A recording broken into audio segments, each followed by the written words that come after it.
All right, here we're going to look at notes payable, which is a liability on the balance sheet, and we were going to determine the expense that we recognize on this notes payable here through the notes payable expense account, which is part of net income on the income statement. So let's look at an example here. In the beginning of year one, we issued a $4,000 notes payable. So we increased notes payable by that amount. But remember, this $4,000 isn't payable until the end of, in this case, the fourth year.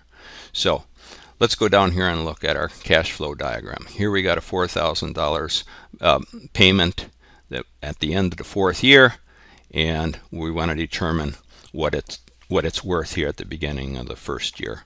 So what we do is we discount this $4,000 through the applicable interest rate that we would charge for the notes payable, and then we come up here at a present value by discounting that $4,000. So our present value here was $2,732.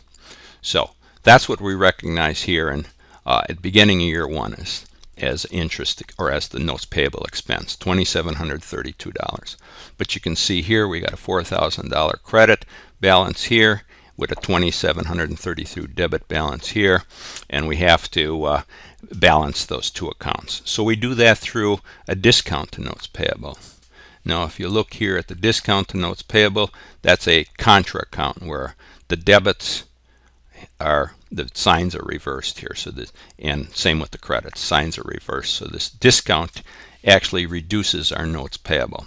So let's go and look at what our balancing entry would be here. Well, it has to be $1,268 to balance the $4,000 credit here with the $2,732 debit here. So we calculate that as follows. We have the $4,000 payment at the end of the notes payable, and then we subtract out its present value here of $2,732, which makes it $1,268. So now what do we do in the succeeding years here? Well, we have an interest expense on this notes payable. I did this through the effective rate method of calculating interest expense. So we started out here with a $2,732 balance, and then we added that interest expense each year and came up with $4,000. So that would be what our costs are, our expense for our notes payable over those 4 years. But let's go back here and look again at this interest expense. Okay, this is how we have to allocate that. We had our $4,000 payment at the end, less our present value here of $2,732, and we got this $1,268 discount amount here. This is the interest expense that we have to allocate for each one of those 4 years. Now, we have to make a credit or a balancing entry here for the notes payable interest expense each year. And we do that through our discount to notes payable.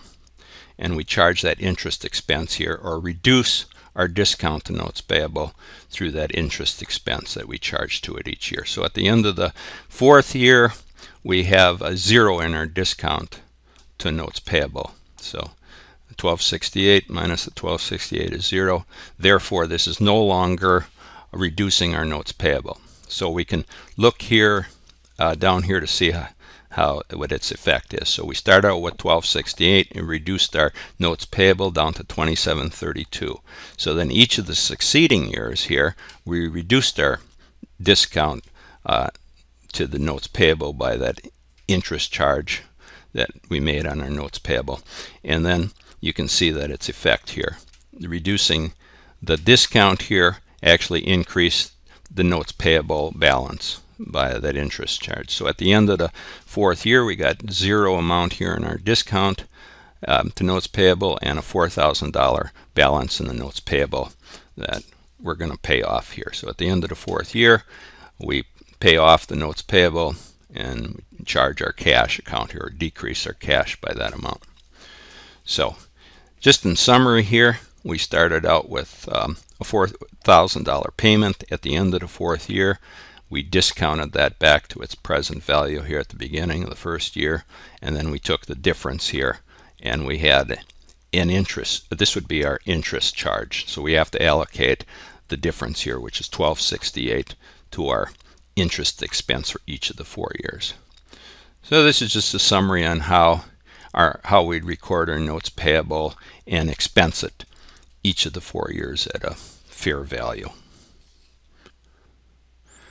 All right, in summary, I want to look at this discount to notes payable account, which is a contra account to our notes payable, and how we use this as our balancing entry between the notes payable and what we recognized as expense for each of the years for this notes payable. So we started out here with a $4,000 balance in our notes payable, and then in year 1, and then over here we recognized its present value here as the expense.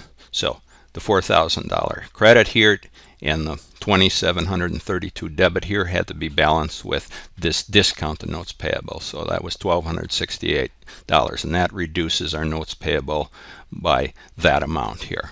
And then in the succeeding years, we recognize the interest expense here in the notes payable, and then you add that to the present value, and we come up here with a notes payable expense of $4,000, which balanced here with the notes payable that we were due at the end of the 4th year, $4,000.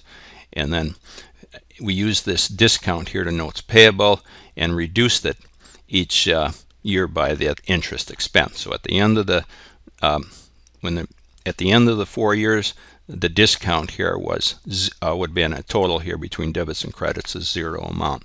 And then if we look down here, we reduced that discount each year until it became 0, and then through the effect of this contra account, the notes payable actually increased to what it was from its present value up to the $4,000 that was due at the end of the 4th year.